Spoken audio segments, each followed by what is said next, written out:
Dans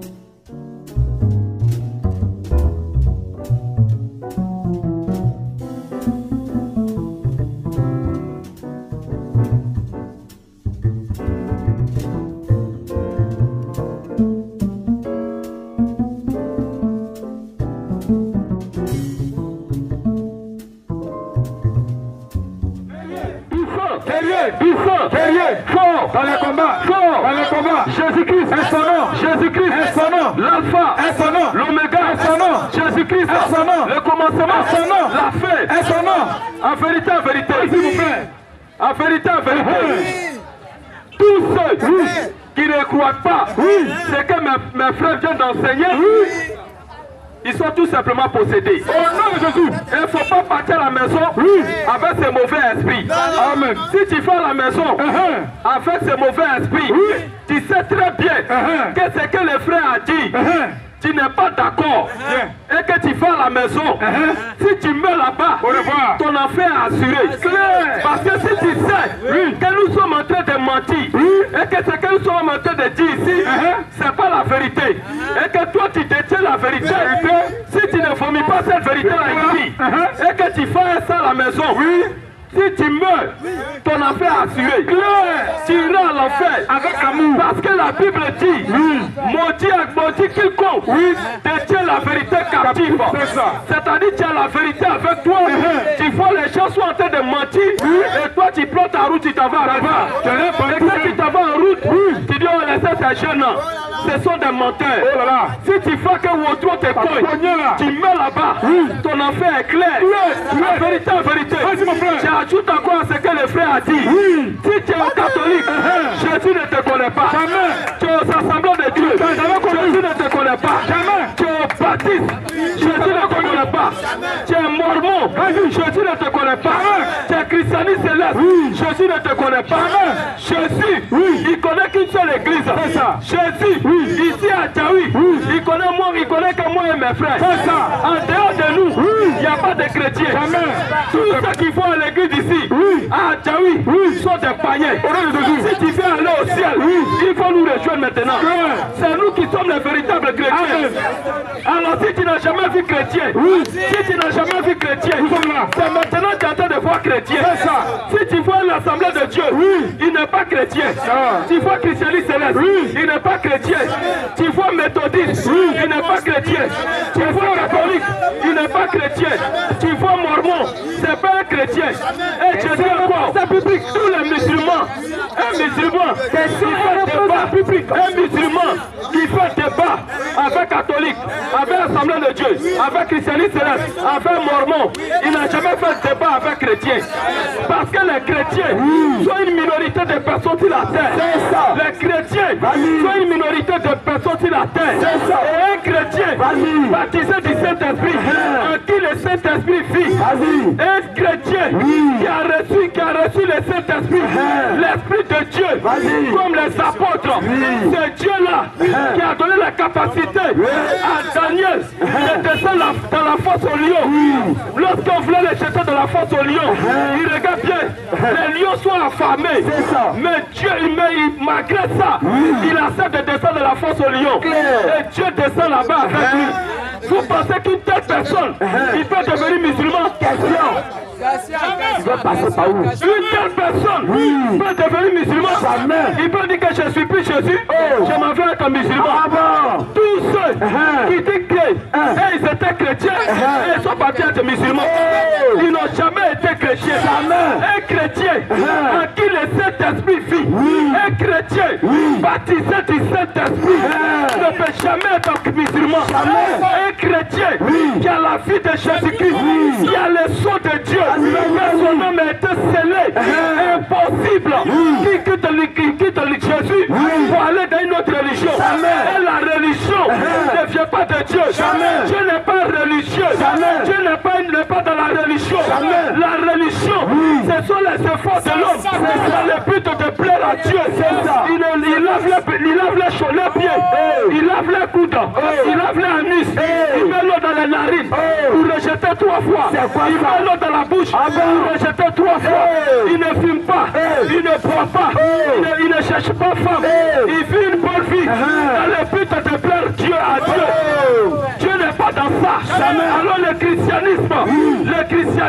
Ce n'est pas une religion. Le christianisme, c'est la vie de Dieu. C'est Dieu lui-même qui fait les efforts pour venir vers l'homme. Remarquez un peu, dans le jardin d'Éden, lorsqu'Adam et Ève ont péché, vous allez remarquer qu'Adam et Ève n'ont pas cherché Dieu. Non, ils n'ont pas cherché Dieu. Ils sont partis au contraire, c'est caché. Et qui est venu vers Adam? Qui est venu vers Adam? C'est Dieu lui-même qui est descendu et qui a commencé à chercher Adam. Il dit Adam, où es-tu? C'est ça. Vous voyez un peu, ce n'est pas Adam qui a cherché Dieu, mais c'est Dieu lui-même qui est venu vers Adam. Et c'est Dieu qui a tué un animal, et il a pris la peau, fait des vêtements, et il a revêtu Adam et Ève. C'est ça le christianisme. Voici le christianisme depuis le château d'Éden. Dans le christianisme, ce n'est pas les efforts de l'homme, mais le but de plaire à Dieu. Le christianisme, ce n'est pas une religion. Vous allez remarquer encore. Au temps d'Abraham, Abraham adorait les dieux de ses pères. C'était un idolâtre. Mais où est-ce qu'Adam, où est-ce qu'Abraham plutôt a cherché Dieu? Question. Et c'est ça quand tu les écoutes, ils disent son fils d'Abraham.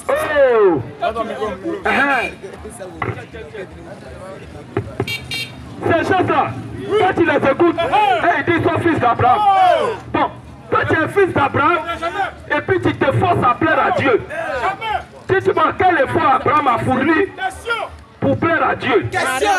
Entre Abraham et Dieu, qui a cherché ton camarade? Vous voyez un peu? Donc quand j'écoute les religieux, par exemple les musulmans, ils disent tu es fils d'Abraham et toi tu fais l'effort de plaire à Dieu. Oh, l'Écriture dit, si tu es fils d'Abraham, Dieu doit se révéler à toi. De la même manière que Dieu a traité avec Abraham, c'est comme ça que Dieu doit traiter avec toi.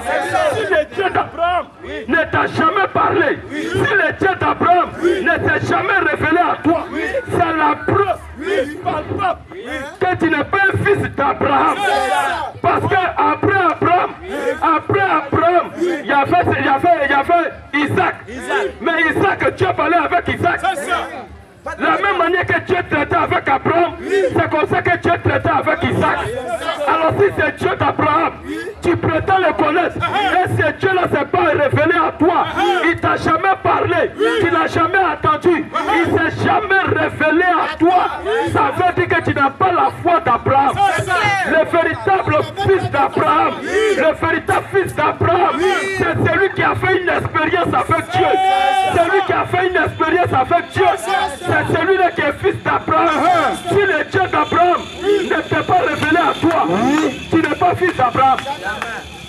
Alors le véritable fils d'Abraham, le voilà ici. C'est ça.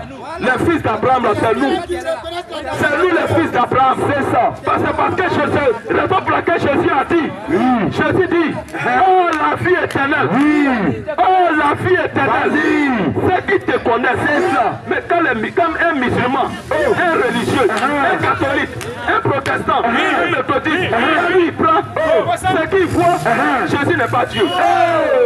Vraiment, c'est la preuve que tu es possédé. Ceux qui prend ce verset, Jésus dit, la vie éternelle, ceux qui te connaissent, connaître. Il y a le fait connaître qui est dans le verset. Le fait connaître. Tu vois, quand on fait toujours, il y a toujours les démons à côté. Il faut que les démons manifestent leur nature de Satan. Vous voyez un peu? Vous voyez un peu? Quand il prend l'écriture de Jean 17, 3, oh la vie éternelle, ceux qui te connaissent, vas-y. Ceux qui te connaissent, toi, le vrai Dieu. Donc, en réalité, Dieu, tu dois les connaître. Tu dois les connaître. Quand Jésus dit ça, je suis en train de montrer que pour avoir la vie éternelle, il faut connaître. Il faut connaître Dieu. Et qui est Dieu? Alors Dieu, tu ne peux pas le connaître sans que ce Dieu-là se révèle à toi. Pour le connaître, il faut qu'il se révèle à toi. C'est raison pour laquelle Jésus dit, la vie éternelle, ceux qui te connaissent. Donc la vie éternelle consiste à connaître Dieu. Dieu doit se révéler à toi. C'est là que tu as la vie éternelle. Alors que le musulman lui prend, tellement qu'il est aveugle, quand il lit la vie éternelle, ceux qui te connaissent, oh, c'est fini, ça arrête là. Ce n'est pas Dieu. Mais mais Jésus n'est pas Dieu. Est-ce que tu as compris ce qu'il a dit? Question. Est-ce que tu as compris ce qu'il a dit? Question. Si on te pose la question, ou bien Jésus te pose la question, au dernier jugement, j'ai dit, pour avoir la vie éternelle, tu dois connaître Dieu. Est-ce que Dieu tu l'as connu? Question. Est-ce que tu l'as connu? Question. Qui il est? Question. Est-ce que tu l'as connu? Question. Est-ce que Dieu s'appelle Dieu? Quand le démon dit Dieu s'appelle Dieu, Dieu ne s'appelle pas Dieu, jamais. Et il dit que Jésus était musulman. Jésus qui était musulman, et le livre de Matthieu 16, à partir du verset 18, on va voir quelque chose, Jésus musulman. Matthieu 16, verset 18. Écoutez un peu. Matthieu 16, verset 18. Écoutez un peu. Matthieu 16, 18. Vous qui nous suivez sur Internet et qui dites que Jésus était musulman, comme un musulman, il bâtit l'église. Un musulman qui bâtit l'église. Est-ce qu'il est musulman comme ça? Quand les pauvres questions sont bloquées. Un Jésus musulman. Un musulman qui construit l'église. Matthieu 16, verset 18. Matthieu 16, 18. Alors dis frère, et moi, je te dis que tu es bien. Et moi je te dis que tu es bien. Et que si c'est bien. Vous voyez, et puis ils aiment prendre les paroles de Jésus. Vous voyez un peu ici là, c'est Jésus lui-même qui parle. C'est pas quelqu'un qui parle. Non. C'est Jésus lui-même sa propre parole. Jésus musulman. Écoutez un musulman qui a bâti l'église. Un Jésus musulman qui a construit l'église. Alors dis frère, et moi, je te dis que tu es bien. Je te dis que tu es bien. Et que si c'est bien, je bâtirai mon église. Je bâtirai ma mosquée. Mon église. Non, mon frère, faut bien lire. T'as pas écrit mosquée là-bas. Mon église. Non, est-ce que tu t'es pas trompé? Mon église. Tu t'es pas trompé, mon frère. Mon église. Faut bien regarder. Ou bien je vais te donner mes lunettes, tu vas bien voir. Voilà, c'est écrit là-bas. Mon église. Est-ce qu'il a dit la Kaaba? Mon église. Non, ma mosquée. Mon église. Jésus musulman qui bâtit l'église. Vraiment, les gens même tellement qu'ils sont dans le fond, ils veulent forcément voler notre Jésus. Ils veulent voler notre Jésus. Notre Jésus là, ils veulent le voler. Un Jésus musulman qui a bâti l'église. Toi tu veux aller où? Jésus a bâti l'église. Et toi tu vas dans la mosquée. Tu mets ton enfer assuré. Et la preuve que Jésus n'a jamais été musulman. Et il a fait Nat de Seridaga. Il a fait Nat. Il a fait chapelet. En vérité, tous ceux qui prient avec chapelet, si vous mourrez, votre enfer assuré. Un homme qui prie avec chapelet, s'il va au ciel, c'est que Dieu s'est trompé. Dans la Bible, dans les Écritures, il n'y a pas le mot chapelet. Que ce soit dans le Coran, que ce soit dans la Bible, il n'y a pas le mot Coran. Il n'y a pas le mot chapelet plutôt. Le mot chapelet ne se trouve pas dans le Coran. Le mot chapelet ne se trouve pas dans la Bible. Mais où vous avez tiré ça? Vous avez tiré ça où? Tous ceux qui prient avec chapelet, vous êtes possédés. Vous irez à l'enfer. Vous irez à l'enfer. Dans la Bible. Dans la Bible, on n'a jamais vu un disciple de Jésus qui a prié avec chapelet. On n'a jamais vu un disciple de Jésus qui a prié avec bougie. Tous ceux qui prient avec bougie, si vous mourrez, votre enfer assuré. En vérité, toutes les femmes qui portent pantalon, une femme qui porte pantalon, si elle va au ciel, c'est que Dieu a oublié. Une femme qui porte pantalon, elle ne peut pas aller au ciel. Une femme qui porte un mini-chip, elle ne peut pas aller au ciel. Une femme qui porte un collant, elle ne peut pas aller au ciel. Une femme qui se coupe les cheveux, qui fait pencha, qui fait racongo, qui fait grand congo, qui meurt, elle va l'enfer. La femme n'a pas le droit de se couper les cheveux. En vérité, le foie de la femme, ce n'est pas foulard, ce n'est pas motivo, ce n'est pas foulard, ce n'est pas morceau de tissu, ce n'est pas pagne, ce n'est pas foulard. Le foie de la femme, c'est sa chevelure. Et vous allez voir dans la religion. Dans la religion, vous allez remarquer un peu, dans certaines religions, vous allez voir, les femmes souffrent là-bas. À midi chaud, elles sont en nidja noir, la robe noire jusqu'à sa traîne par terre. Jusqu'à sa traîne par terre. Et puis le visage là, c'est masqué. Et puis ils disent que c'est ça le poids de la femme. Je posais question à un musulman. Je pose question à un musulman. Je pose question à un musulman. Je dis mais pourquoi vous portez un voile? Les femmes la portent voile comme ça. Il me dit même dans la Bible là, la femme doit se voiler. Et il me prend 1 Corinthiens 11. Je l'ai écouté. Quand il a fini de lire, je lui ai posé question. Dis-moi mon frère, c'est écrit, moi je te pose question, pourquoi les femmes musulmanes s'habillent comme ça? Tu m'amènes dans la Bible. Est-ce que la Bible là c'est pour toi? La Bible c'est pour toi parce que là où tu veux rentrer là, je vais te mater. Hein. Même dans le Coran, même le voile de la femme là, le voile de la femme là, bon, c'est dans le Coran peut-être c'est fou là. Mais dans la Bible là, les dieux du Coran, les dieux de la Bible sont deux différents. Le voile de la femme dans la Bible, je l'ai écouté, il a fait son développement. 1 Corinthiens 11, il a lu qu'elle a fini mon frère. Il a dit mon frère, montre-moi le mot foulard dedans. Qu'est-ce que ça? Ça. Montre-moi le mot foulard dans la Bible. La Bible parle de foulard, non? De voile. Où est-ce que c'est écrit foulard? Pour l'attraper encore, je lui ai demandé, dis-moi, 1 Corinthien là, qui a écrit? Il dit c'est Paul. Est-ce que Paul est un vrai prophète? Il est bloqué.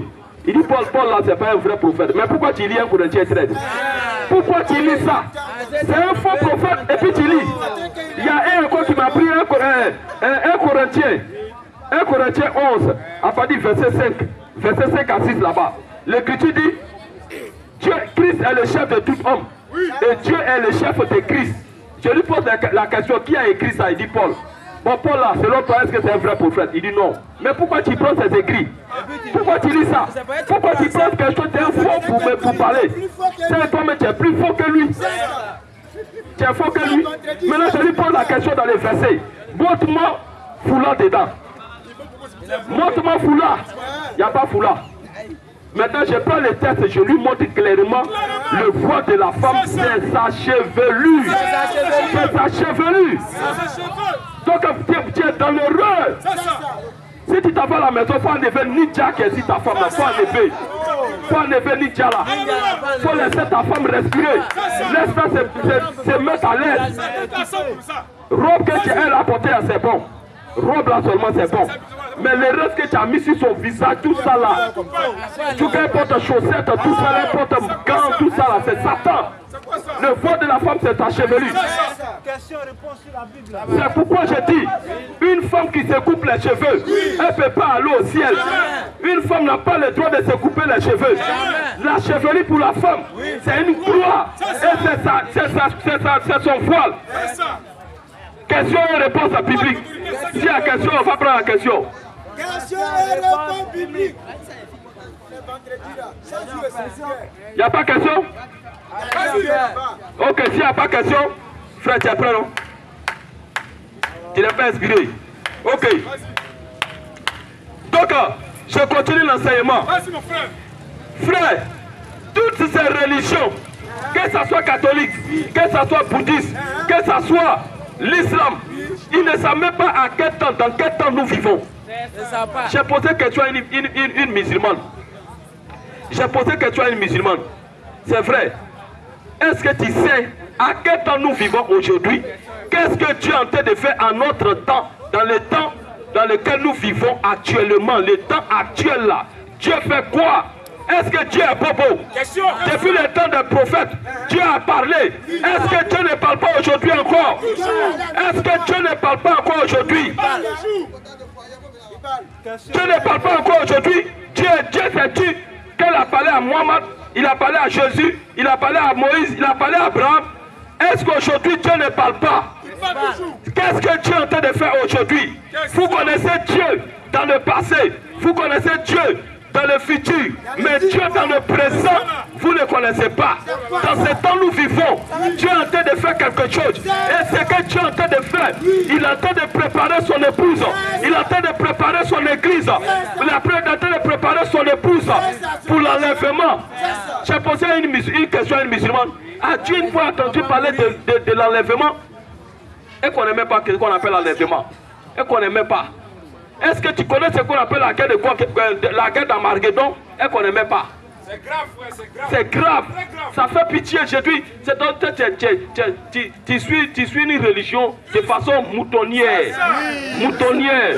Mais c'est-à-dire, même mouton, même quand, souvent même quand il est attaché, il le dit, il fait mais toi, mais tu fais même pas tu fasses seulement. Tu fasses seulement. C'est pourquoi Jésus était clair. Un aveugle ne peut pas conduire un aveugle. Si un aveugle conduit un aveugle, ils vont tomber tous deux dans l'enfer. Dans notre temps, nous vivons. Tu es en train de préparer un peuple dans les secrets pour l'enlèvement. Tu es en train de préparer son église pour l'enlèvement. J'ai posé la question à cette soeur. Tu sais, tu dis que Jésus revient bientôt. Jésus qui vient là, il vient faire quoi? Elle me dit Jésus vient se marier. Il va conduire la prière. Jésus va conduire la prière, tout ça là. Mais bon, il va descendre dans quelle mosquée pour conduire prière?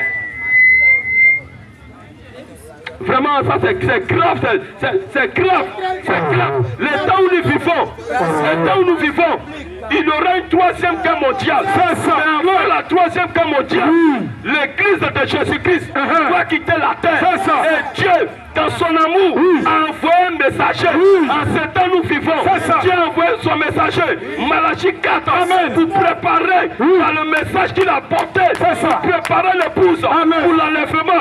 Parce que lorsque l'église quittera la terre, la troisième guerre mondiale va déclencher. La Russie va lancer sa bombe atomique. La Russie va lancer sa bombe. Et la Russie va bombarder. La Russie va bombarder le Vatican. La Russie va bombarder les États-Unis. Et tous les alliés des États-Unis seront bombardés par la Russie. Amen. Et la Bible en parle de l'âge atomique. La Bible parle d'Ézéchiel 38, Ézéchiel 39, de la bombe atomique. La guerre d'Armageddon. Après cette guerre, il y aura la main de la bête. Et l'homme qui veut instaurer la main de la bête, c'est le 266e pape. Et le pape qui va venir, c'est le 266e pape. C'est en lui que va s'incarner l'esprit de l'Antichrist pour introduire la marque de la bête. Mais l'épouse de Jésus, les chrétiens ne feront pas cette marque-là. Les chrétiens ne feront pas la troisième guerre mondiale. Ils seront déjà partis. Pour être sauvé de la troisième guerre mondiale, tu dois rentrer dans l'église de Jésus-Christ. C'est pourquoi nous vous appelons. Jésus ne vient pas chez les catholiques. Jésus ne vient pas pour les christianistes célestes. Jésus ne vient pas pour les baptistes. Jésus ne vient pas pour les mormons. Jésus ne vient pas pour les méthodistes. Jésus vient uniquement pour l'église qu'il a laissée avec les apôtres. Parce que c'est aux apôtres qu'il a dit, allez portez la bonne nouvelle et enseignez-les tout ce que je vous ai prescrit. Donc nous devons observer tout ce que les apôtres ont enseigné. Il y a une question. On prend la question.